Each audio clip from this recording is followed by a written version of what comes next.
অগ্নিৰ আশ্ৰয় পাইলে যেন সে ভয়ভীত অন্ধকাৰ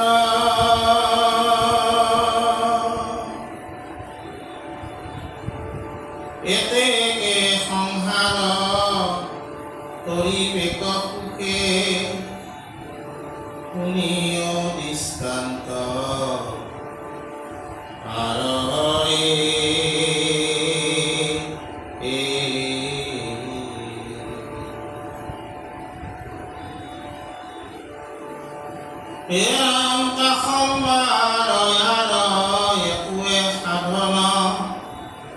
নাহিকে আনজন্মৰ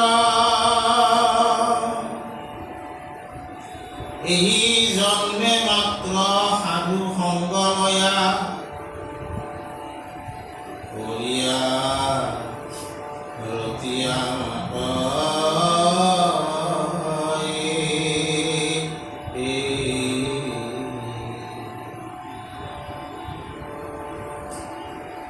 এতেকে পৰম সুখে মূৰলোক পাইলে গয়া সাক্ষাৎ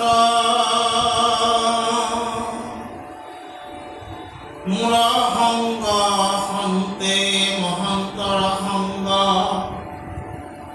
নুহিকে কিছু অন্তৰ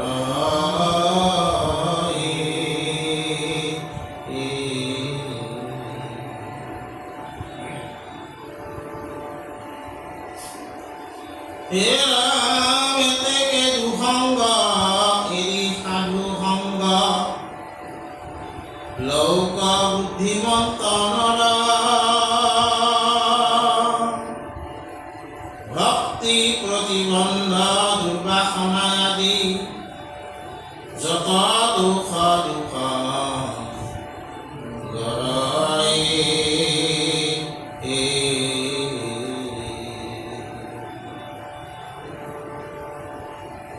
ভক্তিৰ মহিমা কহি সাধু সবে সে দিবন্ত নিৰন্তৰ হেন সাধু সংগ এৰিয়া অসাধু কহিতে যি হব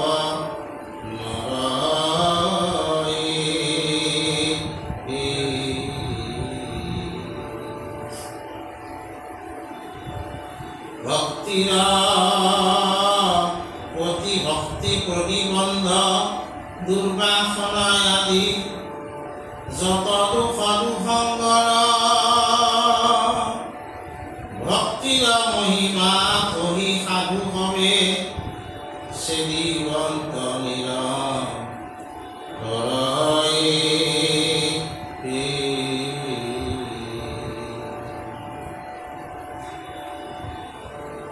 নাম হেন সাধু সংগ এৰিয়া সাধু কহিতে যি হব নৰে হিংস উদৰৰ অৰ্থে আতিশয় বিষয় তৰতি কৰে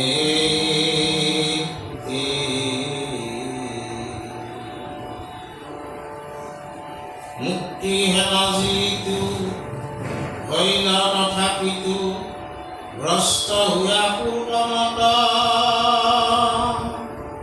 নিকাৰ ভঞ্জিয়া পৰিৱেশ পুনঃ তমময় সংসাৰত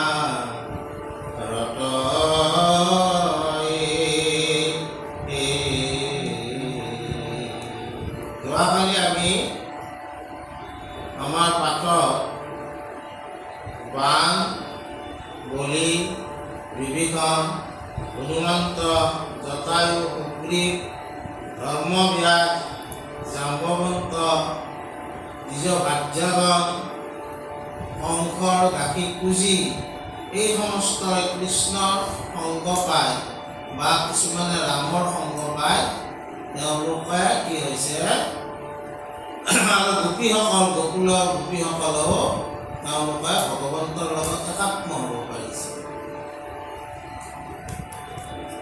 তেওঁলোকৰ আচলতে আজি ৰত্নাৱলীত আমাক কৈছে যে অনেক জন্ম সাধনা নাছিল, সেই জন্মতে তেওঁলোকে ভগৱন্তক লগ পাইছে আৰু এই জন্মতে সাধুৰ সংগ ঈশ্বৰ সংগ মানে সাধু সংগ লোৱাৰ কাৰণে তেওঁলোকে কি কৰিছে ভগৱন্তৰ লগত একাত্ম হৈ পৰম সুখ লভোৱাৰ কাৰণে সমৰ্থ হৈছে। সেইকাৰণে ভগৱন্তই নিজ মুখে কৈছে যে মোৰ সংগ বা মহন্তৰ সংগ এই দুটাৰ মাজত কোনো পাৰ্থক্য নাই। এতিয়া আমাক অনুৰোধ কৰিছে কি বুলি, সেইকাৰণে আমি দুসংগ এৰিব লাগে, দুসংগ এৰি সাধুৰ সংগ আমি ল'ব লাগে। ভগৱন্তই আমাক 14 ইন্দ্ৰিয় দিছে, তাৰে ভিতৰত পঞ্চ জ্ঞানেন্দ্ৰিয়, পঞ্চ কৰ্মেন্দ্ৰিয়, তাৰপিছত আছে কি যে মন বুদ্ধি চিত্ত অহংকাৰ, ইয়াকো আমাক ইন্দ্ৰিয় বুলিয়ে কৈছে। এই বুদ্ধিটো মানে কুবুদ্ধি আমি কৰিব লাগিব, কাৰ লগত সংগ লয় মহন্ত বা সন্তসকলৰ সংগত আমি বুদ্ধি কুবুদ্ধি কৰিব লাগে, বুজা নাই। তাৰপিছত কৈছে যে যেতিয়া আমি মহন্ত বা সন্ত সংগ লওঁ তেতিয়া আমাক সেই মহন্ত বা সন্তজনে ভক্তিৰ মহিমা কথা আমাক ক'ব, আৰু ভক্তিৰ মহিমা কথা শুনোতে শুনোতে কি হ'ব, আমাৰ যিবিলাক দুৰ্বাসনা এই সমস্ত আঁতৰিব আৰু সন্তৰ লগত সুবাসনা আমাৰ মনত উপজিব আৰু তেতিয়া আমি ভগৱত ভক্তি প্ৰেম কৰিব পাৰিম। নহ'লে যদি আমি সন্তৰ সংগ নলওঁ এই মনুষ্য জন্মত, তেতিয়াহ'লে আমাৰ কি হ'ব? ইট মেৰি এণ্ড ডাই। খাব লাগে, আমি যৌন ক্ষুধা পূৰণ কৰিব লাগে আৰু মৰিব লাগে। হিংস উদৰণ মানে যৌন যিটো ব্যৱস্থা, এই ব্যৱস্থাত আমি লিপ্ত হ'ব লাগে আৰু উদৰ ভৰ্তি কৰিব লাগে, মানে খাব লাগে। ইট মেৰি এণ্ড ডাই। গতিকে এই জন্মটোত, যিটো জন্ম সাধনাৰ জন্ম, এই জন্মটোত আমি মুক্তি লাভ কৰিব পাৰোঁ জন্ম মৃত্যুৰ চক্ৰৰ পৰা। তাকে নকৰি যদি আমি এই সূত্ৰত চলোঁ, ইট মেৰি এণ্ড ডাই, তেনেহ'লে আমি নিগাৰ গুঞ্জিবাকলৈকে বাৰে বাৰে আহি থাকিব লাগিব। তাকে কৈছে। তাৰপিছত কৈছে কি? হে ৰাম, সত্য শৌচ দয়া মৌন বুদ্ধি লজ্জা শ্ৰী যশ সমাজত সমদম মহা ভাগ্য ইটো হবে নষ্ট हुए দৌদু সংগত শুনি কয়েবে অসাধু খবৰ লক্ষণ কৰো বিদিত মহায়হমিকা নুগুচে মনত সদা ক্ৰোধ পৰ চিত।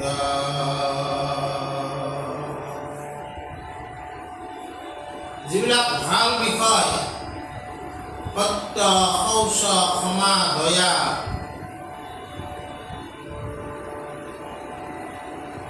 লজ্জা শ্ৰী যশ সম দম, এই সমস্ত নষ্ট হয় ক'ত? দুষ্টৰ সংগ। দুষ্টৰ সংগ ল'লে আমি সত্যত যে থাকিব লাগে, এই কথাটো আমি কি কৰি এৰি চলোঁ। বিভিন্ন যুক্তি সেই দুষ্টসকলে তোমাক মানে প্ৰদান কৰিব, কাৰোবাৰ লগত তুলনা কৰিব। কিয়? তুমি এইটো কৰিলে কি হ'ব? তেওঁতো সেইটো কৰিছিলে। শৌচ অন্তৰ্বুদ্ধি আৰু দেহ বুদ্ধি যে আমি কৰিব লাগে, এইবিলাক কথা নোহোৱা হ'ব। মানুহৰ প্ৰতি দয়া নহ'ব, ক্ষমা তুমি কাৰোবাক কৰিব নোৱাৰিবা, জেদ বাঢ়ি যাব। শ্ৰী মানে তোমাৰ লগত লক্ষ্মী আৰু সৰস্বতী লগ নালাগিব। খং দম, এই সমস্ত গুণ তোমাৰ পৰা আঁতৰত গুচি যাব যদি দুষ্টৰ সংগ আমি লওঁ। দুষ্টসকলৰ কি বুলি কৈছে? তেওঁলোকৰ লক্ষণ কেনেকুৱা? যে মহা অহংকাৰত তেওঁলোক থাকে, তেওঁলোকতকৈ আৰু জানা লোক কোনো নাই।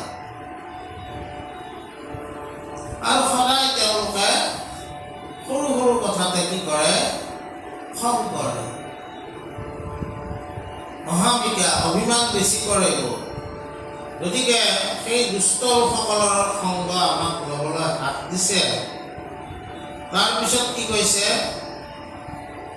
হেৰাম সিটো মূৰ খবৰ স্থি সমস্তৰ কিৰাৰ যেন বানৰ নজানে আত্মাক পাপে দেখে মাত্ৰ কৰয় ৰতি দেহ অহংকাৰে মহন্ত জনক কৰয় নিন্দায় অধিক ইটো দুৰ্জনৰ নলয় বেক সংগ ভকতি ইটোৰ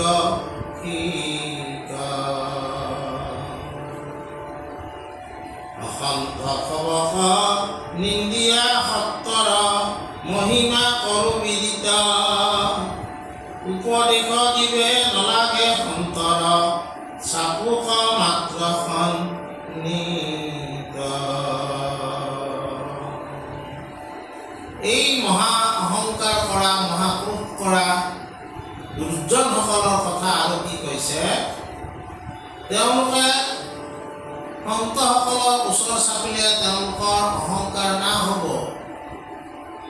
তেওঁলোকে সন্তসকলৰ ওচৰ চাপিলে ভগৱন্তৰ দাস বুলি নিজকে পৰিচয় দিব লাগিব। তেনেকুৱা কথাবিলাক সেই দুৰ্জনসকলে ভাল নাপায়। আমি কিয় কাৰ দাস হ'ম? তেওঁলোকে কি কৰিব,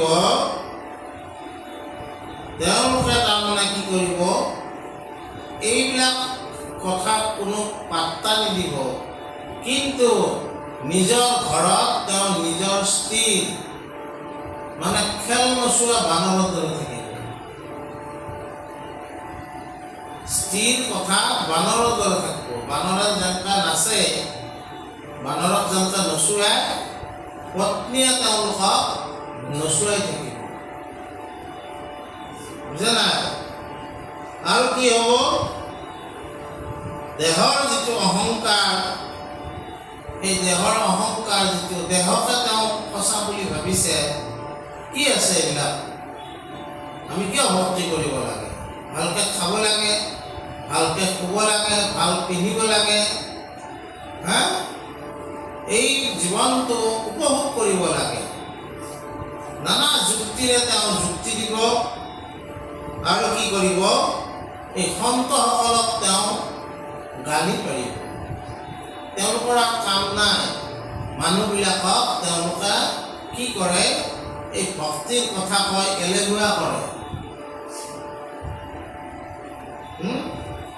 সাহসী মানুহে এইবিলাক কাম নকৰে।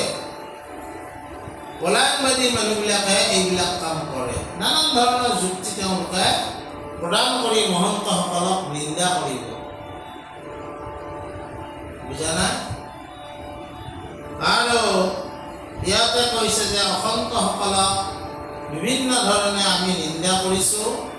অসন্তৰ লগ লাগিব নালাগে। সন্তৰ লগ লাগা, সন্তৰ লগ লাগিলে তোমাৰ এই মনুষ্য জীৱন সাৰ্থক হ'ব। তাৰপিছত কি কৈছে, এতেকে সংসাৰ কৰিবে সুখে শুনি দৃষ্টান্ত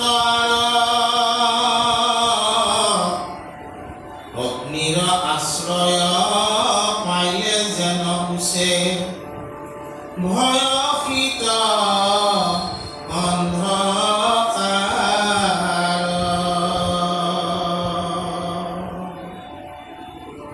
অন্তৰ আশ্ৰয় পাইলা সেই মতে হৃদয় কাৰ্য সাধয়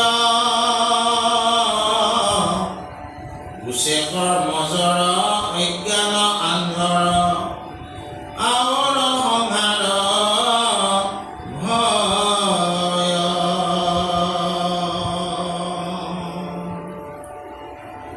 ইয়াতে আমাক এটা উদাহৰণ দৃষ্টান্ত দিছে। যেতিয়া জুই একুৰাৰ ওচৰলৈ আমি যাওঁ,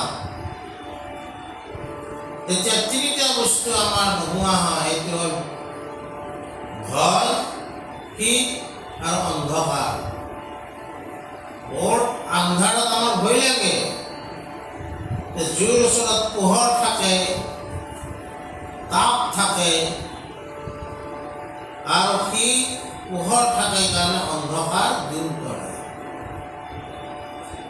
আমাৰ যি ভয়, আমাৰ যি শীত, আমাৰ অন্ধকাৰ জুইৰ ওচৰলৈ গ'লে যেনেকৈ দূৰ হয়, সন্তসকলৰ ওচৰলৈ গ'লে আমাৰ কৰ্মৰ যিটো জড়তা, কৰ্মৰ জড়তা তোমাক কি কৰিব, এই জড়তাৰ পৰা তুমি মুক্ত হ'ব পাৰিবা। তাৰমানে কৰ্মটো জড় কৰ্ম মানে কি, যিটো কৰ্ম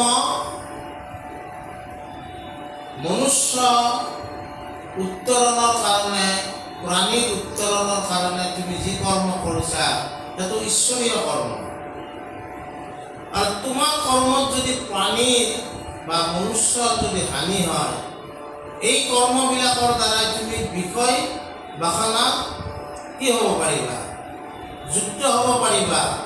কিন্তু মনুষ্যৰ উত্তৰণ, মানৱতা ৰাখি যি কৰ্ম কৰা বা প্ৰাণীৰ বা উদ্ভিদৰ সকলোৰে হিতৰ কাৰণে তুমি যিবিলাক কৰ্ম কৰা, সেই কৰ্মবিলাকে তোমাক কি ক'ব? ঈশ্বৰৰ যুক্ত হোৱাৰ কাৰণে তোমাক পথ দিব।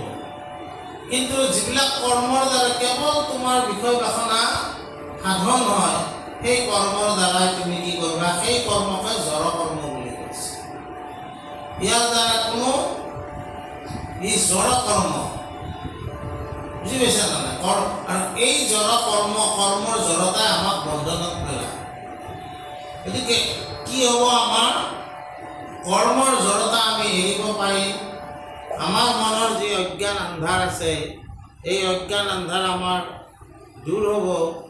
আৰু কি হ'ব? সংসাৰত আমাৰ যিটো ভয় আছে, তিনি তাপৰ ভয়, আদিদৈৱিক, আদিভৌতিক, আধ্যাত্মিক, এই তাপবিলাকৰ পৰাও আমি মুক্ত হ'ব পাৰিম।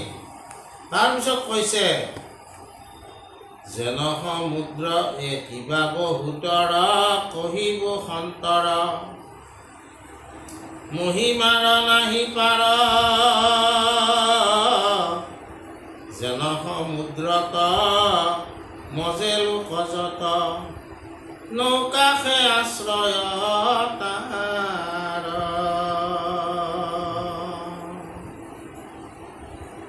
এহিমতে ঘোৰ সংসাৰ সাগৰে, মজে যত প্ৰাণী চয়, পাৰয়া নগতি নাহিকে কেৱল, সন্তেহে মাত্ৰ আশ্ৰয়।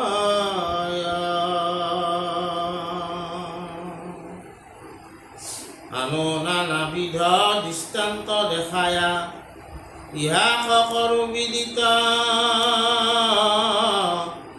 যেন অন্নে মাত্ৰ প্ৰাণীৰ জীৱন, ধৰ্ম পৰলোক বিদিত। ইয়াত কি কৈছে?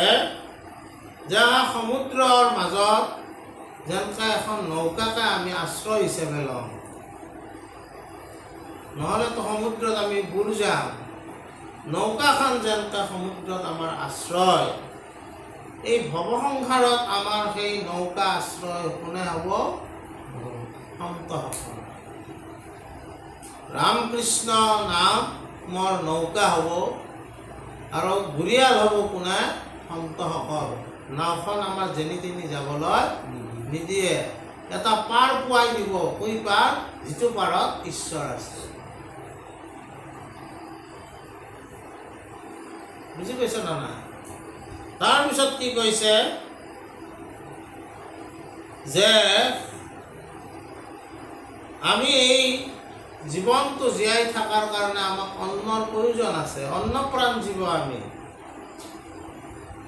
যেনেকৈ অন্ন আমাৰ প্ৰয়োজন আছে ইহলোকত জীয়াই থকাৰ কাৰণে, তো পৰলোকৰ বৃত্ত হিচাপে আমাক কি লাগিব? আমাক ধৰ্ম লাগিব। ইয়াত ধৰ্ম শব্দটো ব্যৱহাৰ কৰিছে। ধৰ্ম আচলতে ধৰ্মৰ আগত একো নাম নাথাকে। আমি যদিও কওঁ ইছলাম ধৰ্ম, আমি যদি কওঁ হিন্দু ধৰ্ম, আমি যদিও কওঁ খ্ৰীষ্টান ধৰ্ম, এইবিলাক একোটা একোটা মতবাদহে। বুজি পাইছে না নাই? ধৰ্ম ধৰ্ময়ে। যিটো ভাল কৰিছা সেইটোৱে ধৰ্ম, যিটো বেয়া কৰিছা সেইটোৱে হ'ল অধৰ্ম। কিন্তু আমি সন্তসকলৰ ওচৰ চাপিলে কি হ'ব? কোনটো ধৰ্ম কোনটো অধৰ্ম সন্তসকলে আমাক চিনাই দিব। আৰু সন্তসকলৰ ওচৰ চাপি আমি যদি ধৰ্ম মানে ধাৰণ কৰোঁ, সকলো কথাতে আমি বিচাৰ কৰি চলোঁ, তেতিয়াহ'লে আমি পৰলোকৰ মানে ইয়াৰ পিছত যিখন মানে এই জন্মৰ পিছত যিটো আমাৰ মানে বিজ্ঞানৰ সিপাৰে বুলি কৈছে ৰাধানাথ ফুকনে, বিজ্ঞানে এটা সীমাকলৈকেহে ঢুকি পাব পাৰে। বিজ্ঞানৰ সিপাৰে যি আছে, এই সিপাৰে আমাৰ বিত্ত হ'ব মাত্ৰ কি এই ধৰ্মবিত্ত। আৰু সেইকাৰণে আমাক কৈছে কি বুলি, যে অন্ন এই জীৱনত আমাক দৰকাৰ হ'ব। অন্নৰ কাৰণে বুজা নাই, অন্নপ্ৰাণ জীৱৰ কাৰণে আমি সকলোৱে অন্ন লাভৰ কাৰণে আচলতে কৰ্ম কৰি আছো।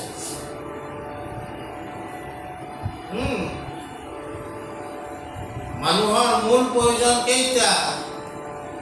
চিনেমা আছে, ৰুটি কপৰা মকান, মৌলিক প্ৰয়োজন। এই মৌলিক প্ৰয়োজন যেতিয়া মানুহ সভ্য হয়, এই মৌলিক প্ৰয়োজনৰ উপৰিও তেওঁলোকৰ আকৌ কিছুমান প্ৰয়োজন আহি যায়। কিন্তু আচলতে আমি যিমান আমাৰ প্ৰয়োজনবোৰ নহওক কিয়, আমি উৰাজাহাজেদি নাযাওঁ কিয়, আমি যিমান আমাৰ এই জীৱনটো অত্যাধুনিক নহওক কিয়, কিন্তু আমাক এটা দৰকাৰ আছে। মূল প্ৰয়োজনটো কি? আমাক একটুকুৰা বাসস্থান লাগে থাকিবলৈ, আমি লজ্জা নিবাৰণৰ কাৰণে আমাক কাপোৰ লাগিব, আৰু আমাৰ ক্ষুধা নিবাৰণৰ কাৰণে অন্ন লাগিব। এই তিনিটাই কিন্তু লাগিবই। মাছ আমাক কৈছে এইখিনি কৰাৰ উপৰিও তোমালোকে ধৰ্মত প্ৰবৃত্ত হোৱাৰ উপদেশ কোনে দিব? সন্তসকলে। তাৰপিছত কৈছে কি, মই যে নমাত্ৰ দুখীয়া শৰণ, নাহি মোট পৰিয়াল, এদিমতে ইটো সংসাৰ তাপত, মন্তে ভয় ভৈলা যাৰ।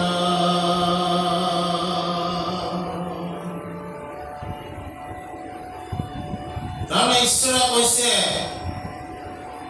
যে মই শৰণ দিয়া গৰাকী, মোতে তুমি শৰণ লোৱা। গীতাত যেনেকৈ কৈছে,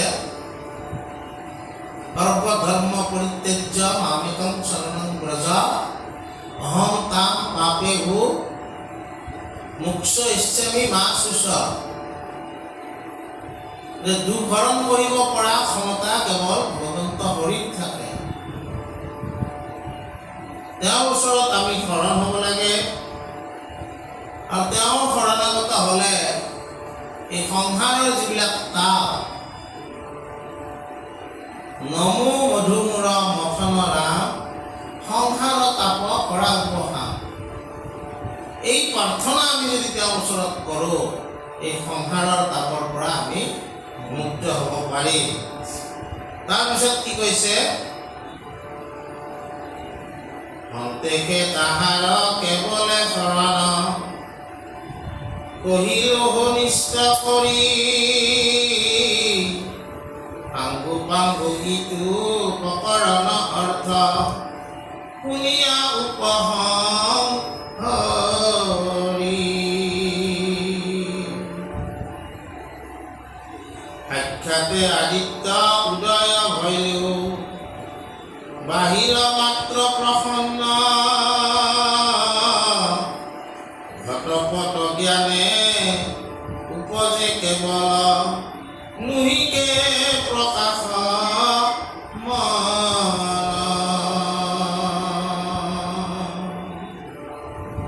অন্তঃসূৰ্য যাৰ ভৈলন্ত প্ৰকাশ, কি গৈ ভাগ্য তাহাৰ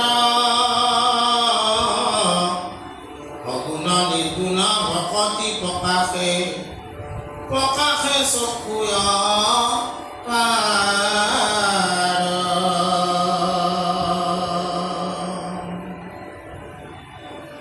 এতেকে সন্তেকে দেৱতা বান্ধৱ আত্মাময় মহেশ্বৰ মহন্ত সহিতে অনুমাত্ৰ মূৰ মুহিকে জানা অন্তৰ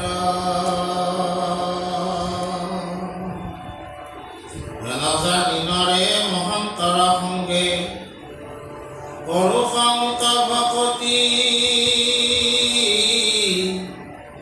সাধু সংগ বীৰ চন কথামৃত এহি মানে সমাপতি।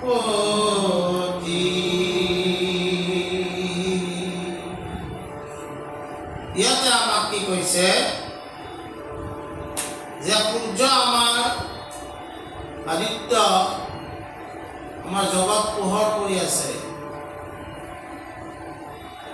এই জাগতিক জগতখন আমি সূৰ্যৰ পোহৰ অহাৰ কাৰণে দেখি আছো। আমাক কি কৈছে সূৰ্য যেনেকৈ জগতখন পোহৰ কৰে, বাহিৰখিনি যেনেকৈ পোহৰ কৰে, অন্তৰ সূৰ্য কোনবিলাকক কৈছে সন্তসকলক। তোমাৰ ভিতৰৰ হৃদয়ত পোহৰ হ'ব লাগিব, হৃদয়খন পোহৰ হ'ব লাগিব। হৃদয়খন পোহৰ হোৱা মানে কি? যে সেই যি পোহৰ মানে আচলতে জ্ঞান।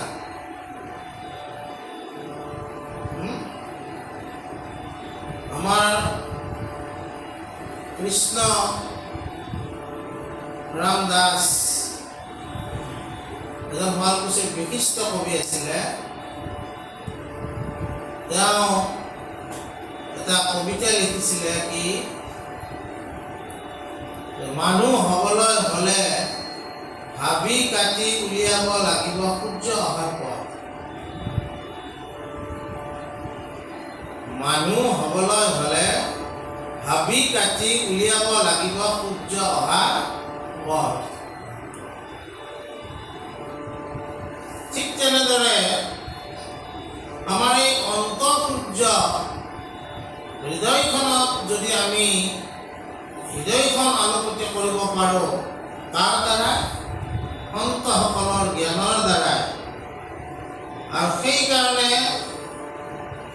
সূৰ্যক যেনেকৈ আদিত্য প্ৰকাশ কৰি জগত পোহৰ কৰি আছে, সন্তসকলৰ জ্ঞানৰ পোহৰে হৃদয়বিলাক কি কৰি আছে, অন্তৰত সূৰ্যৰ দৰে পোহৰ কৰি হৃদয়ত মানে হক যিটো কথা, হক বা সুবাসনা জাগৃত কৰি আছে। আৰু সেইকাৰণে ঈশ্বৰে কৈছে সন্তসকলৰ লগত মোৰ অলপ মানুহ ভিন নাই, মই যি সন্তজনো সেয়ে। বুজি পাইছে না? তাৰমানে সেইকাৰণে আমাৰ গুৰুক যথেষ্ট মহত্ব দিয়া হৈছে। গুৰুবিহীন মন্ত্ৰ পাখীবিহীন তাক অসাৰ্থক বুলি কৈছে। বুজা নাই? আৰু এইখিনিতে আমাৰ সাধুসংগ বিৰেচনটো শেষ হৈছে। ইয়াৰ পিছত অলপ উপদেশ কৈছে। উপদেশত মহাপুৰুষ মাধৱদেৱে কি কৰিছে, যিজনে এই বিষ্ণুপুৰী সন্যাসীয়ে এই ৰত্নাৱলীখন ৰচনা কৰিছে, তেওঁ তাতে তেওঁকে প্ৰশংসা কৰিছে। আৰু তেওঁৰ কাৰণে এই ৰত্নাৱলী গ্ৰন্থখন ভাগৱতৰ সাৰ গ্ৰন্থ যে বিষ্ণুপুৰী সন্যাসী তেওঁ যথেষ্ট সমীহ কৰি এই পিছৰখিনিত যিখিনি মাধৱদেৱে নিজে লিখিছে, বাকীখিনিতো আছে বিষ্ণুপুৰী সন্যাসীৰ শ্লোকবিলাক আছিল, সেইবিলাক ভাঙি পেলাই লিখিছে। এইখিনিতে তেওঁ বিষ্ণুপুৰী সন্যাসীক মহত্ব দি প্ৰশংসা কৰি তেওঁৰ বিষয়ে উপদেশ কৰিছে কৃষ্ণ।